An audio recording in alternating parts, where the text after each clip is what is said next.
Hi and welcome to the webinar today, how to run an event that makes clients say wow. I'm here with Justine Wallendorf, who is ex-Xero, run a bunch of cool events for them and is now freelance marketer, doing some work as a marketing strategist for Biz Inc. How are you doing, Justine? Hi, good, thank you. Good Nice stuff. to be here. No, cool. Interested to know where everyone is dialing in from. So if you could just let us know in the chat, that would be really cool. Let us know where you're dialing in from. I'm in the South Island of New Zealand, which should be very cold at this time of year, and it's not actually that cold, which is a bit unusual. Where are you, Justine? I'm in Auckland, and it's not raining today, which is a huge bonus after the weather we've had for the last couple of years. Yeah. That's really bad for you guys. But yeah, just let us know in the chat where you're dialing in from. Would love to know. Bit of housekeeping. So the session is being recorded, and we will send that out to you afterwards. Hi, Crystal in Brisbane. How are you doing? If you've got any questions or technical issues, just fire them into the chat or the Q&A, and we'll be happy to help you out with that. Yeah, looking forward to a really good practical session today. So let's get into it.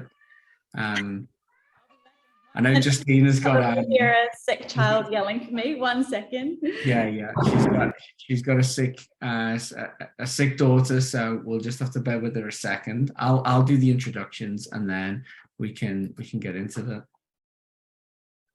Okay, cool. So my name is Matt Wilkinson. I'm the founder and CEO of Biz Inc. We help several hundred accounting and bookkeeping firms worldwide with marketing and websites. Justine, do you want me to introduce you, or do you want to do it yourself? Yeah, I can take it. Yeah, so there might be some interruptions on my part with the little one sick at home today, but like Matt mentioned, I'm Justine Wallendorf. I've been doing some work with Biz Inc. over the last couple of months. Prior to that was working at Xero for the last 6 years, looking after our accounting and bookkeeping channel in New Zealand.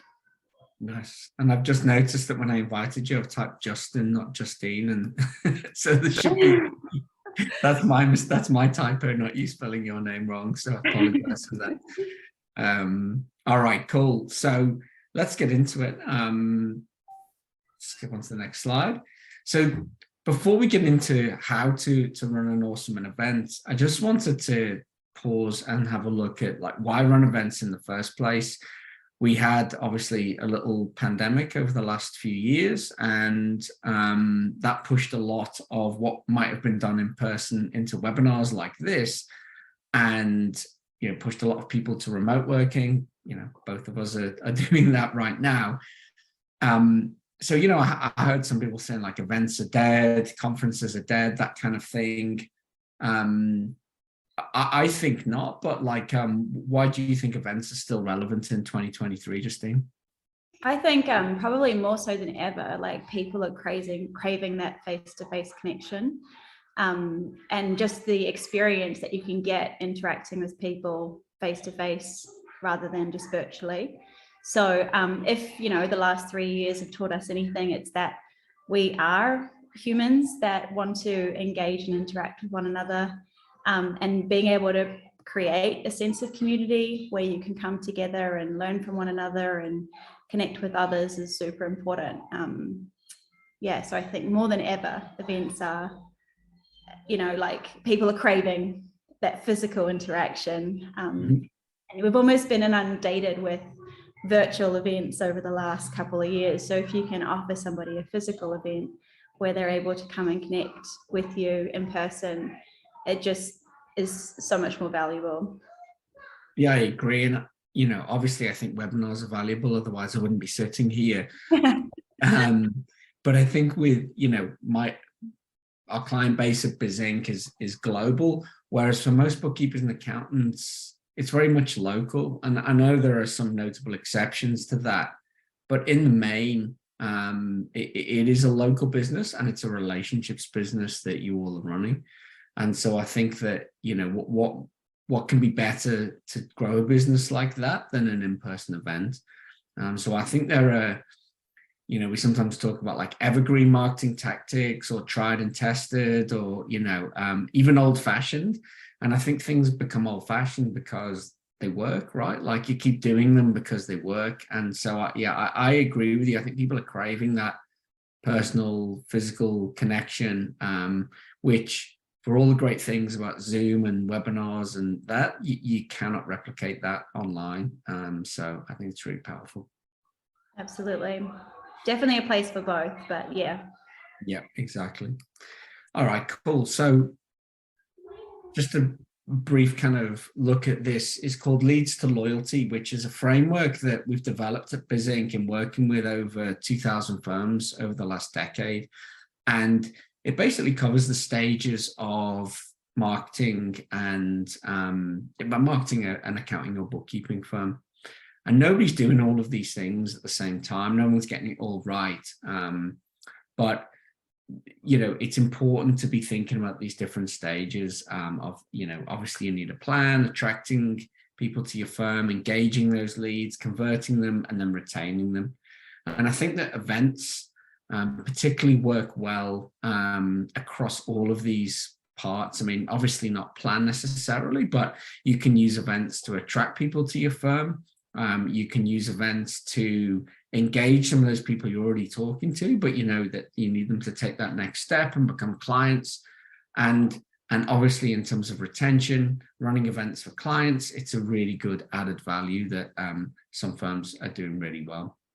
But yeah, we found this framework helps a lot of accountants and bookkeepers think about their marketing journey. And if you wanted to kind of take an assessment of where you're sitting, I'm just going to drop a link into the chat. This is a scorecard that we've developed, and you can self-score yourself and then get some resources that will help you with the parts where you might be, you know, a bit of a gap in your marketing. All right, so what we're going to run through today, it's going to be a nice practical session. I'm not going to bore you with loads of PowerPoint slides. It's just going to be a conversation between Justine and I'm going to get as much information out of her as possible because she's run some awesome events. So we're just going to look at it in 3 different ways: before, during, and after. So like how to plan and promote the event, what to do on the day to make it run really smoothly and be really memorable for the attendees, and then how to follow up. And, you know, that's a bit that I think I've seen a lot of people miss out on, is do a great event, but then what happens next? Because if you want there to be a business outcome for it more than people had a great time, you know, you need to do some stuff after the event, whether that's kind of like lead gen type stuff or getting feedback. So we'll talk about that as well. So before we get into the content, just keen to run a quick poll. We jump on and launch that now. And what I want to know is if you're planning to run a client event in the next 6 months. So yes, no, or not sure, let us know. And we can see where people are thinking about it. So kind of even, I'll give you more time to finish that off.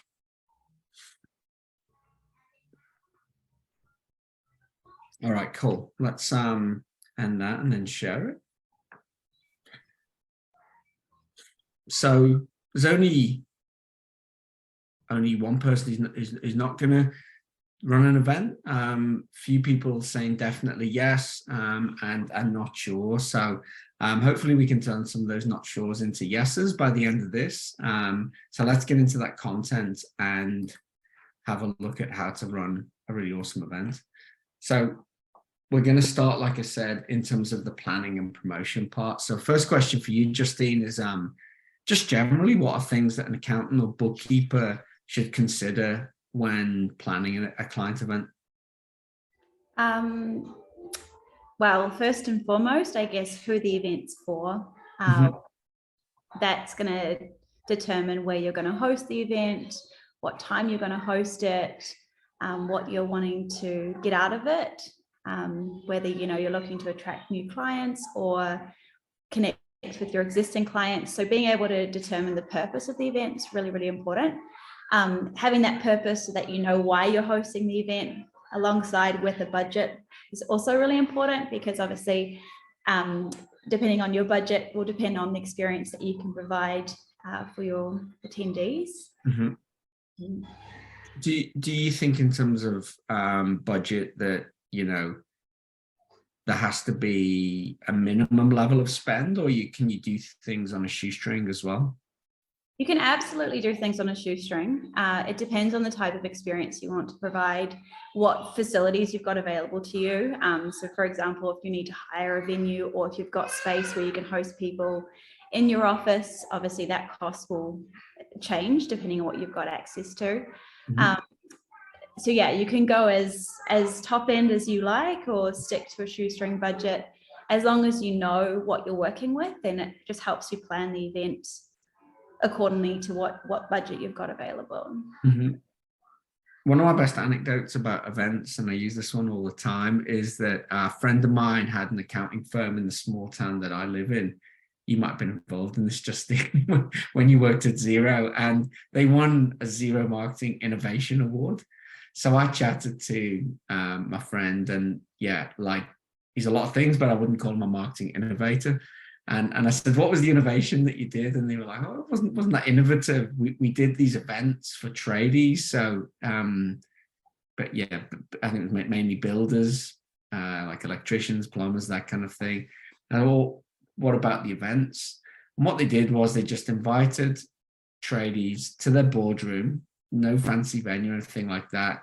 And they put on some beer and free pies. Free beer and pies was the was the thing. So not very flashy, but you know, they showed them a few things, and they were converting, you know, a really good percentage of those people into clients. So I think it doesn't need to be super flash. There are definitely things you can do if you know your audience, and you can keep it quite simple. Yeah, exactly. And that's the key, just knowing your audience, so you know how to connect with them, when to connect with them, and where to connect with them is really, really important. Mm-hmm, mm-hmm. In terms of venues, like when you're planning a venue, do you have some tips about how to select that? I mean, obviously, if you've got a boardroom, then that's really nice. A lot of firms won't. They might not even have an office these days. So yeah, have you any tips on finding a venue? Yeah, I think it comes back to, again, like what the purpose of the event is. So whether you need access to a screen because you're going to do a presentation, or if you're just looking for a space that's got a really good vibe where you can have more so like a networking focused event, it's going to determine what venue you go with, and also what sort of key things to look for. Mm-hmm. Some really important things when looking at different venues is obviously accessibility. So making sure that people can actually get to the venue, there's parking available, if there's any stairs, that there's a lift option as well, and just, yeah, like it's really, really easy for people to come along and there's no barriers to entry. Mm-hmm. Yeah, and then just, you know, if you can go to a venue where there's an experience or a vibe already there, you're not necessarily needing to spend money or parts of your budget on creating that. Mm-hmm. So, for example, you know, if you wanted to connect with tradies, it might be good to go to a local pub where they typically go after work for a drink, and you've got some food there, you've got drinks, you've got music, and you know, potentially then you're just sort of networking around barleaners as opposed to having like a formal sit down. So yeah, it goes back to knowing who the event's for and what the purpose of it is.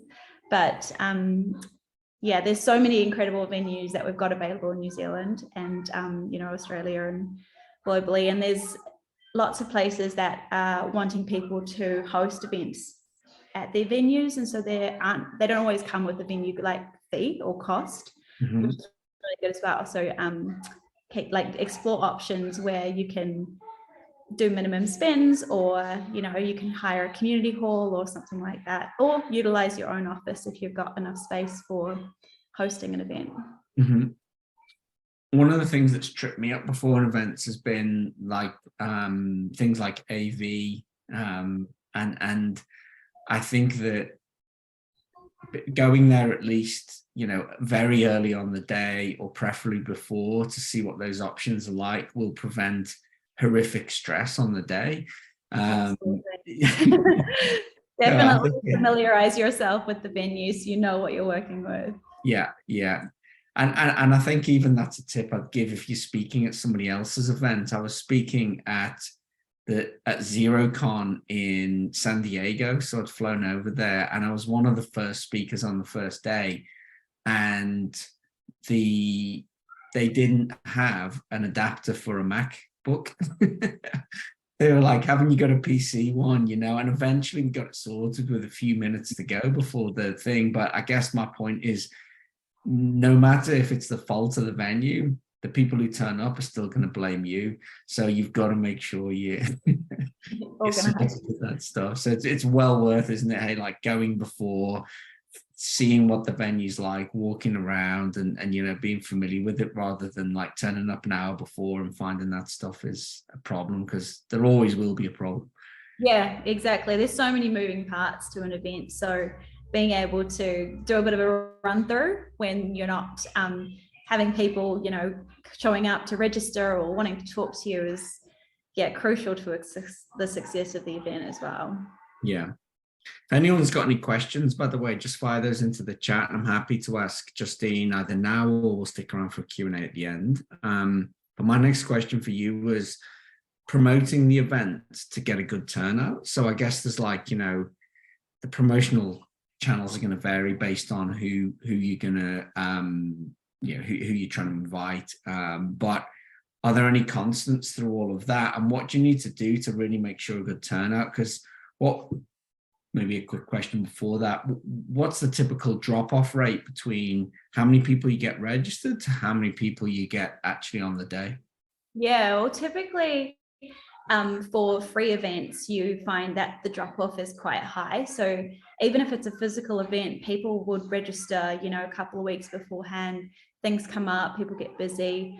Drop-off can sometimes sit around 40 to 50%, which is huge when you've catered for maybe 50 people and only 25 show. There's a lot of waste that goes into events. So being able to put little processes in place that help get people there and remind them that the event song's really important. So some things you could do is like utilizing multiple channels. So sending invites, from your email or from the event platform out to your ideal target audience that you want to come along, using your social channels to promote the event, doing follow-up emails just to remind people that the event is happening. There's also, an option to do follow-up texts. So you're coming at people from quite a few different channels in order, first of all, so they don't forget, and second of all, so you're getting bums on the seat essentially and getting people along to your event. And in those comms, just making sure that it's really clear of the value of the event. So why are they attending? Because essentially people are giving up their time to be able to come, share it with you. And so what value are you offering that drives them to want to do that? And free events are not really just enough for that anymore. Like, loads of people offer free events. So it's kind of, what's that nugget that they're going to get, or that piece of value that they're going to get by attending the event. And it could be something like, you've got a really inspirational speaker, or you're showcasing a really, significant client that has done some amazing work. There's lots of ways to do it. And there's lots of value that you can offer through your existing network and also the clients that you currently work with. So yeah, just understanding what that value is and making sure that's communicated really, really clearly in your communications. What do you think of charging for events as a means of ensuring a higher turnout? Because that's a theory that, I've tried that. I couldn't give any real stats on it. Do you think that works? Yeah, I mean, people pay for events, right? Like we would pay to go to a concert or a movie or whatever it might be. I think as long as there's the value there, people don't mind paying, but also for some people that will be a barrier to entry, right? So it could be something like, you pay $50 for a ticket to go to the event, and then by attending, you might get, $50 off your fees for the month or something like that. So it's not necessarily, it's a financial transaction, but it's more of a value exchange because you're getting the money you've invested back. It's kind of just like a extra security, I guess, to people to get them to actually come along to the event. Yeah.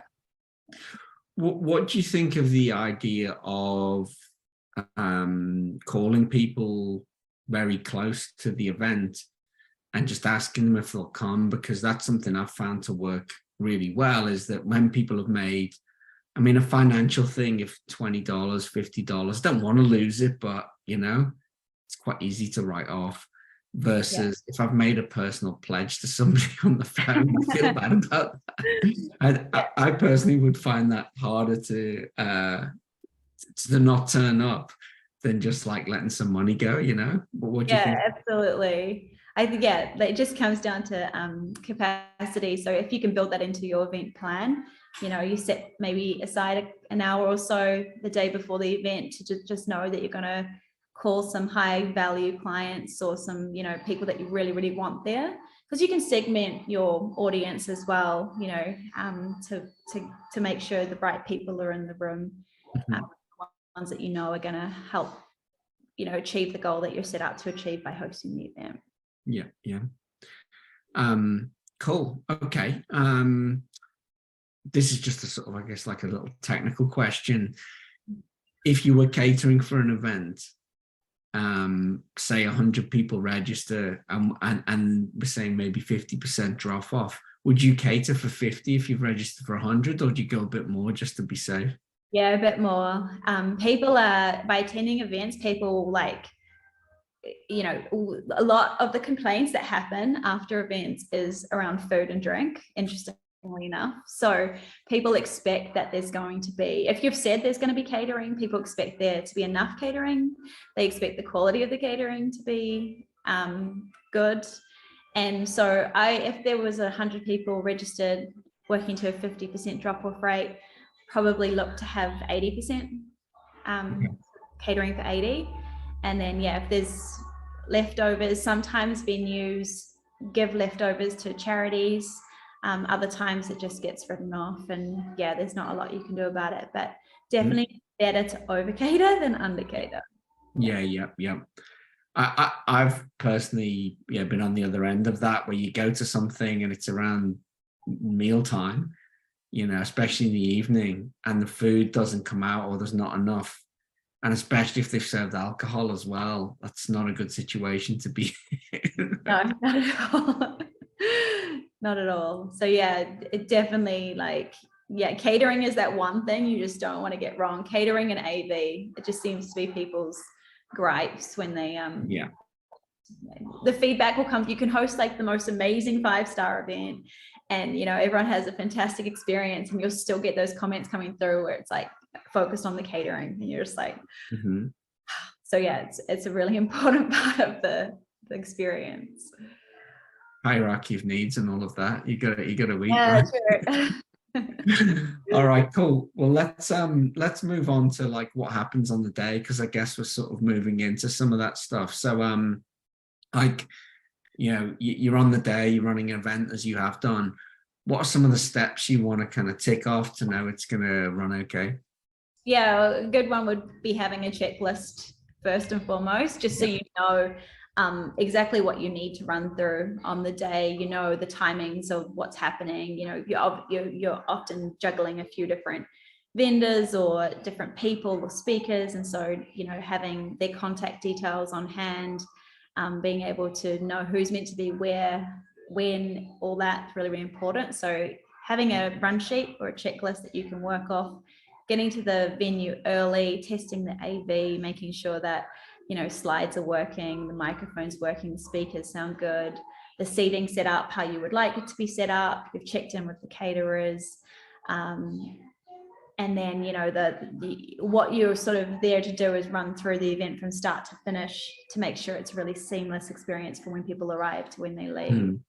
And there, you know, more often than not, there's things that pop up where you weren't expecting. I don't know, like we had an event one time a few years ago in Christchurch, and we weren't expecting there to be escalators, and there were, and there was only so many people that could fit on them, and they were one way. And so if you went up, you went in the escalator, and if you were coming down, you were in the lift, and it was just chaos. So I had a very similar we got there experience. early to be able to sort of plan it, but otherwise, you know, it can be quite stressful if you are hosting an event and you haven't run through it and kind of thought of different alternatives for things that might go wrong. Yeah, something will go wrong. I think that's important to say, is that like, you know something's going to go wrong, you don't know what it'll be, and you've just got to sort of deal with it, like, but something will go wrong, so like assume that, and then you can plan for it. I had a very similar experience. Sorry to interrupt, but like, you know, you often, you know what's meant to happen, so in your mind you're like, you know something's gone wrong, but as long as that doesn't get you know, you're not sharing that in terms of like the people coming to the event have no idea that something's gone wrong, so you just manage it seamlessly. Totally. Yeah, there's definitely ways to mitigate it.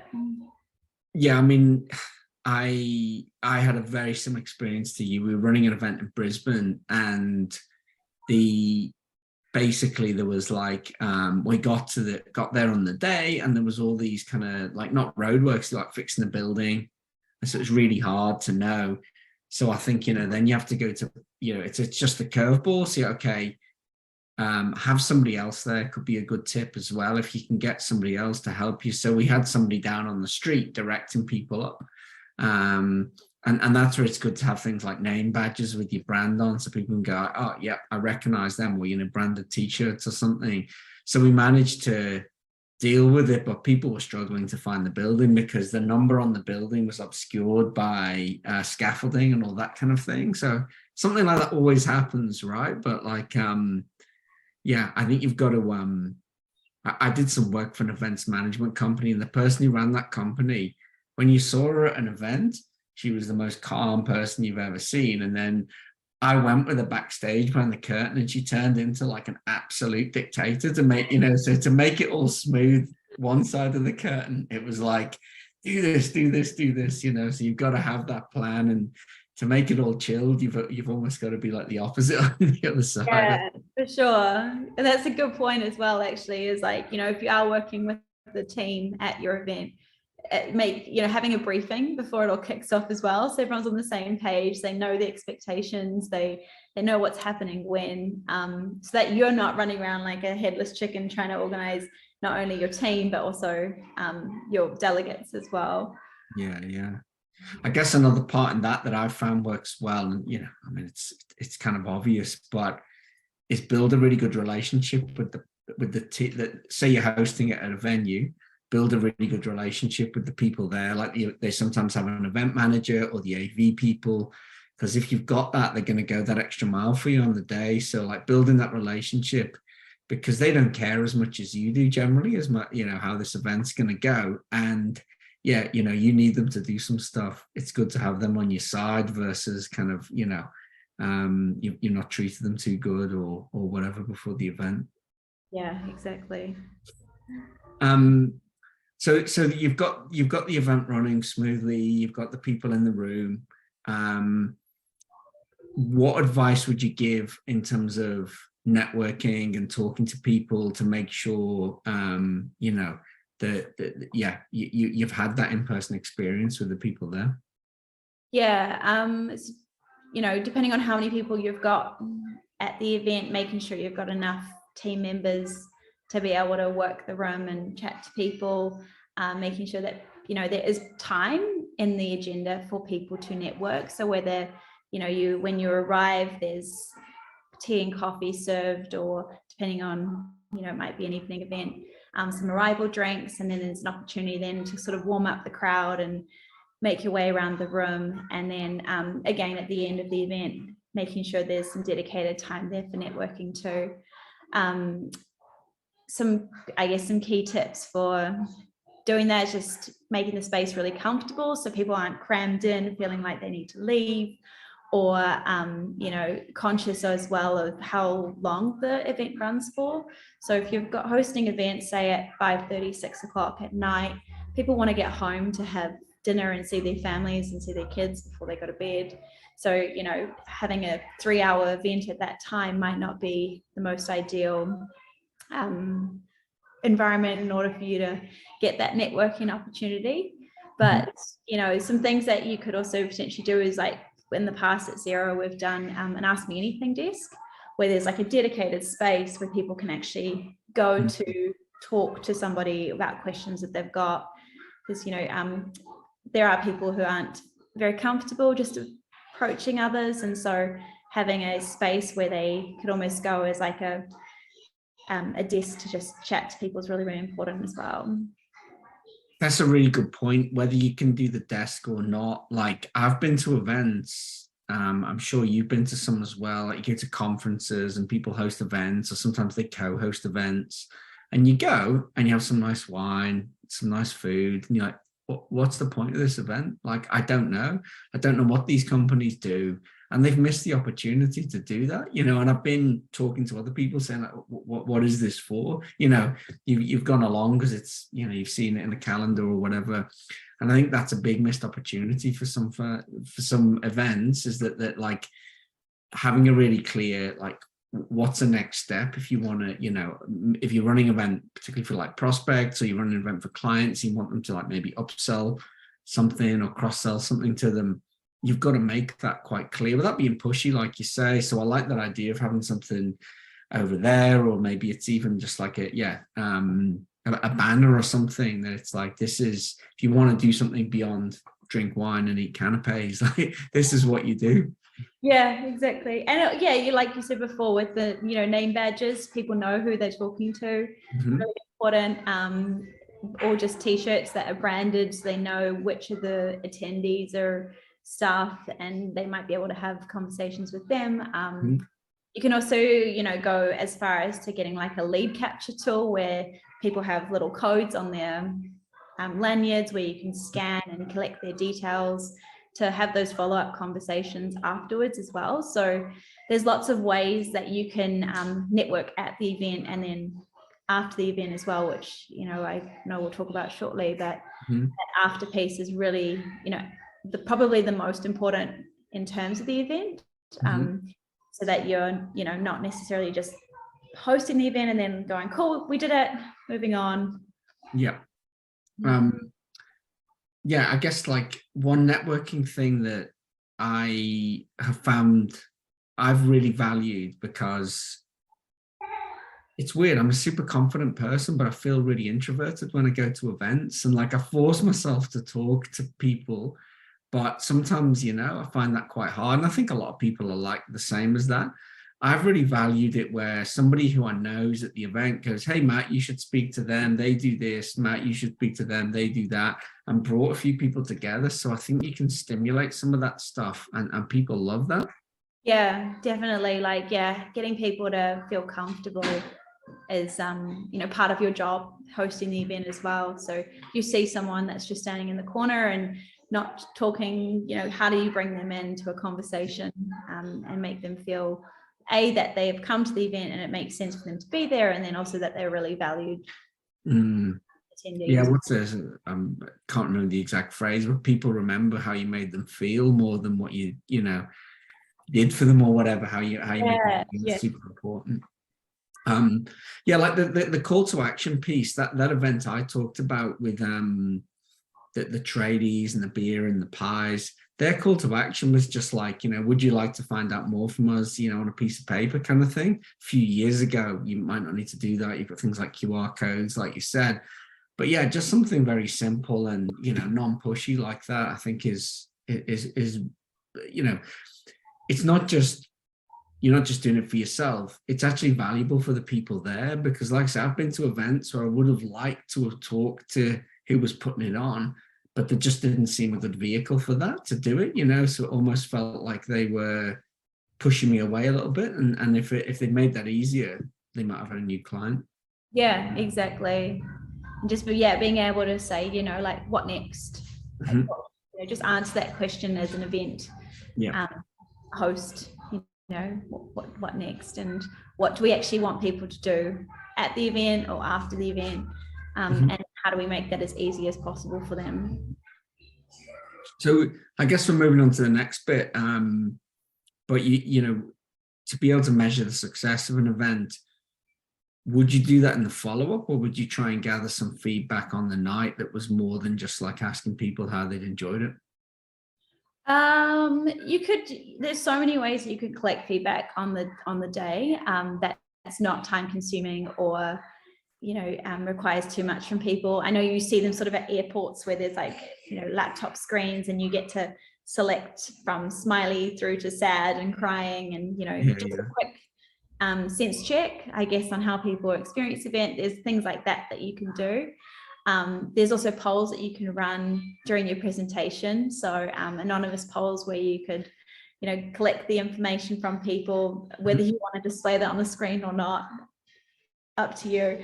But yeah, there's definitely some different tools that you can use on the day to collect feedback. And then, you know, that the conversations that you're having with people as well. Like if you've got anecdotal feedback coming through, that's also really, really important. Often people will say, you know, oh, it's too cold in here. And so just knowing that, so you can adjust the air conditioning or, you know, float the idea with a few other people so that you can fix it on the night or on the day is really important. And just checking in with people, making sure that they're, you know, have the conversation. How are you finding the event? Everything okay?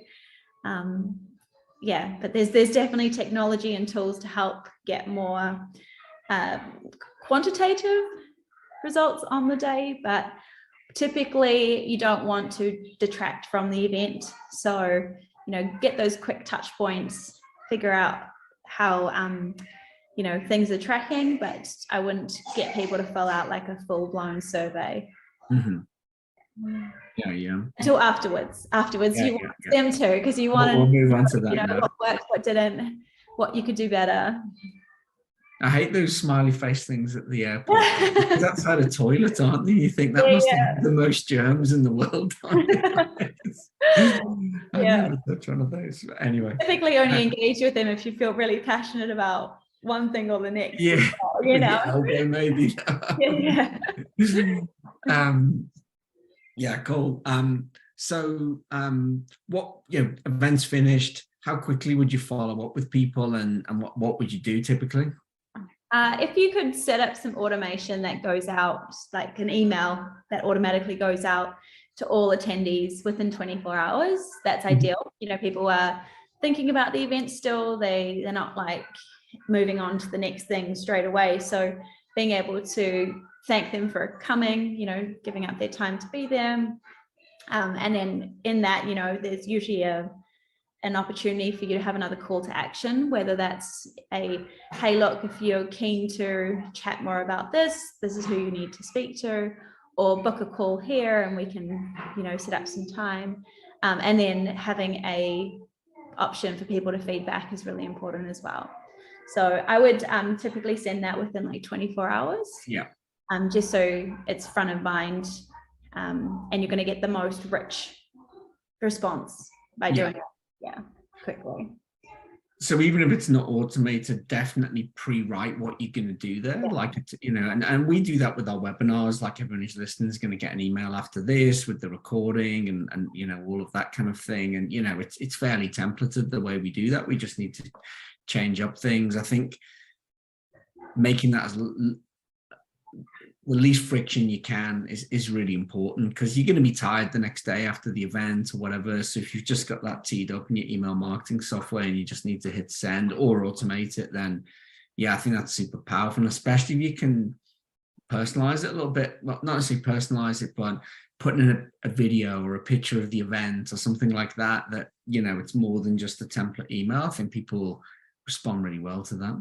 Yeah, and I guess you know, knowing who attended versus who didn't. So going back to the drop off, you know, if you've got 100 people that have registered and 50 come along, tweaking your copy or your communication that goes out so that the 50 that come is like, thanks for coming, but the 50 who didn't come, it's, you know, sorry we missed you, here's what you missed at the event. So you're not losing that whole audience that registered at the beginning. So all that work that you did to drive registrations is not lost.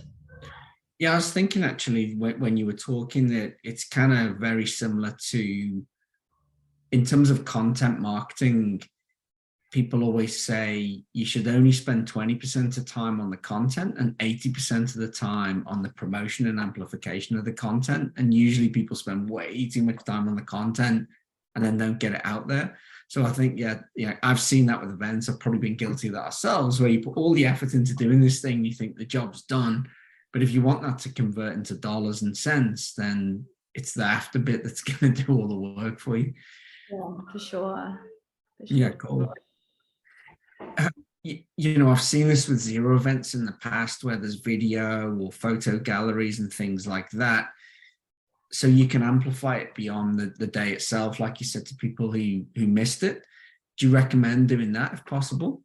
Yeah, definitely. Just to, not only for people who missed it, but even people who come along, they want to be able to go back to maybe some key points of the event, or if there's resources that you're able to share that further take them on that journey that you're wanting to take them on, then that's really, really important. So, like being able to film the event's amazing, but sitting in for example, sitting in a 5-hour event that then gets turned into a film, you're not really going to watch the full 5 hours. So thinking through, maybe we just create a highlight video that shows snippets of different content and inspirational speakers and, people networking. So understanding, I guess, how to amplify that content, but also in a way that you can repurpose it through lots of different channels afterwards.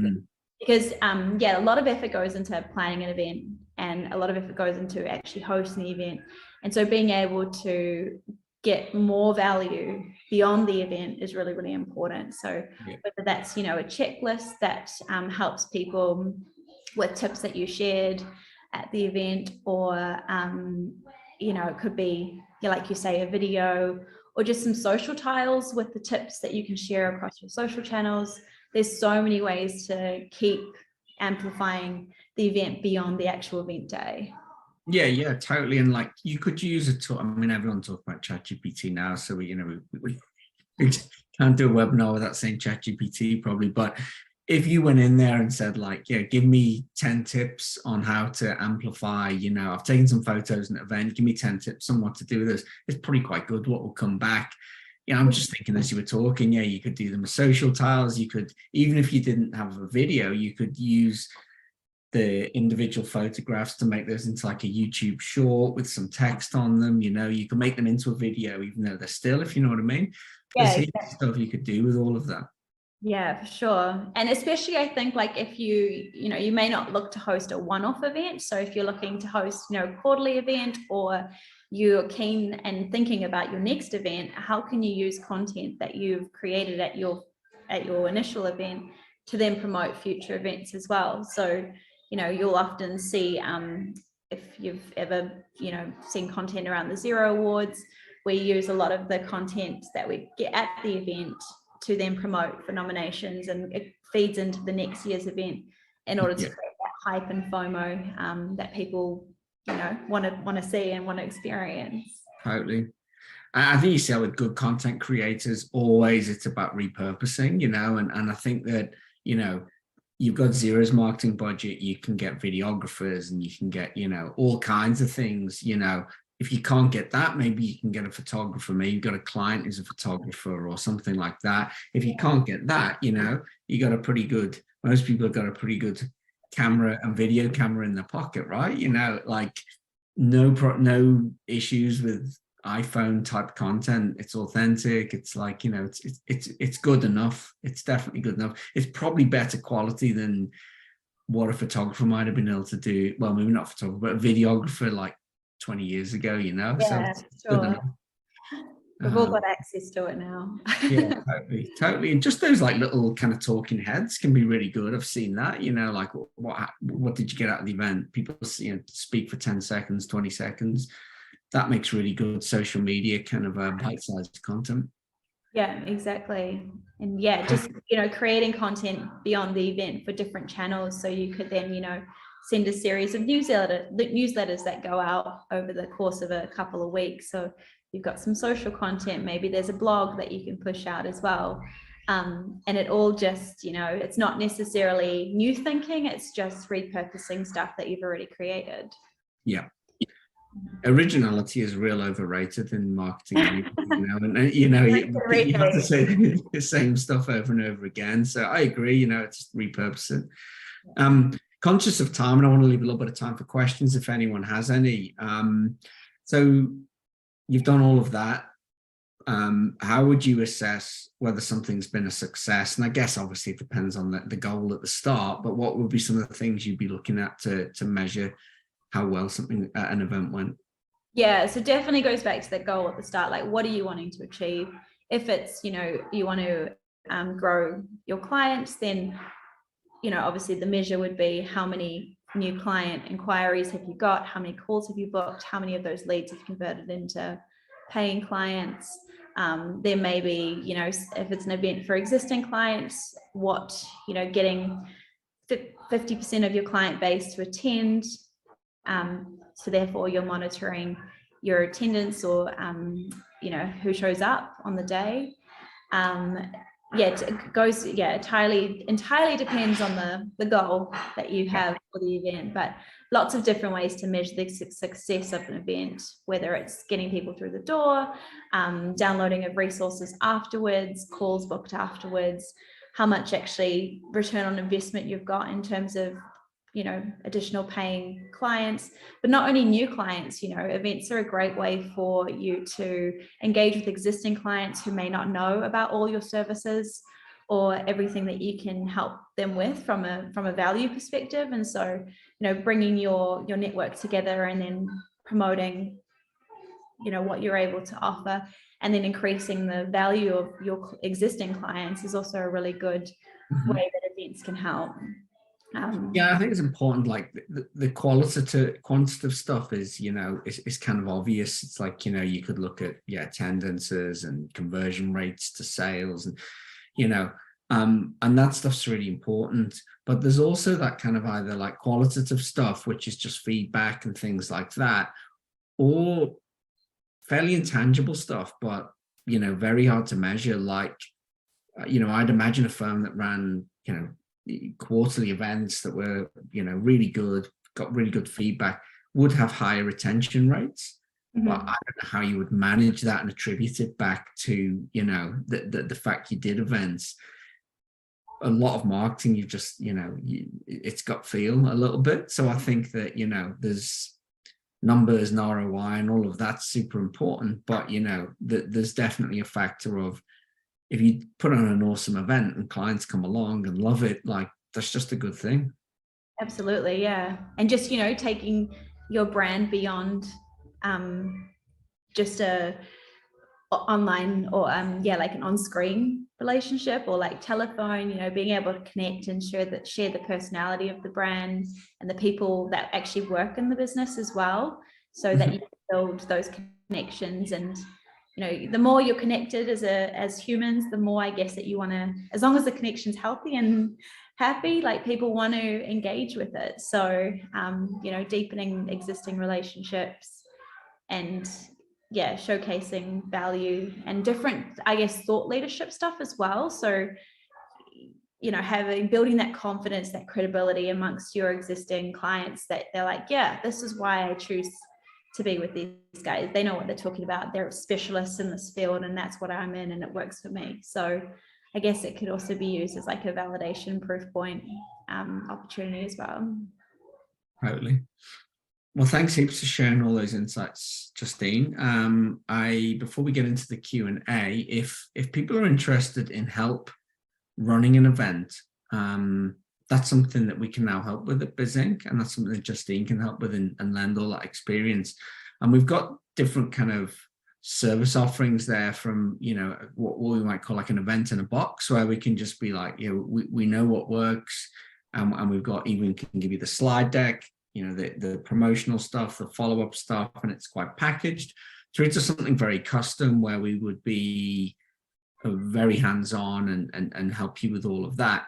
If you're interested to find out more, a few different ways you can do that. So either email hello@bizinconline.com. I'll just paste these into the chat as well. There's a link to book a demo, or I'll just run a quick poll, and then if you're interested, anonymous, then we can get in touch with you. So I'll just launch that, and then you can let us know. But yeah, has anybody got any questions in terms of running an event, anything to do with that? Feel free to use the chat, and we'll be happy to answer those. I feel like we should run an event now. We've got nothing planned. One that's made me think I'd love to run an event. I'm trying to think the last time we did an in-person event. Yeah, you get the One event. One thing I was thinking about was that a good, almost like if you're not quite ready to do your own event, trying to get speaking gigs at other people's events can be a really good one. You know, try and get a speaking slot, or, you know, a guest webinar or something like that. I think that can be quite powerful. Yeah, exactly. And like, you know, utilizing your network. So say, for example, you know, accountants, and if you've got a good relationship with a lawyer or a local bank manager or something like that, you know, pulling an event on together as well could be a good opportunity to utilize each other's networks and work with one another. Banks are quite good as venues. Like, you know, my bank, my main reason why I like them is they've got these event rooms that you can use for free, and they're often happy, you know, if you can bring in some businesses, they might throw on some food or whatever. So yeah, definitely banks are quite good for that because they've always got money, and yeah, and they've usually got some quite good offices, or, you know, like meeting spaces as well. Yeah, for sure. Can't see any questions, but thanks for coming along, Crystal, and I hope you do, yeah, run that event to celebrate 40 years in business. That's a pretty big achievement. Not many businesses get to that, so you should definitely celebrate that. I think that's pretty cool. But if there's no questions, that just leaves me to say thanks to everyone for coming along today. I hope you found that useful, and thanks heaps, Justine, for sharing all those insights. It's been super valuable for me as well. Awesome, thank you. Yeah, and if you've got any questions, feel free to just fire it across in the email, and we're here to help. Nice one. All right, thanks everyone for coming. Enjoy the rest of your day.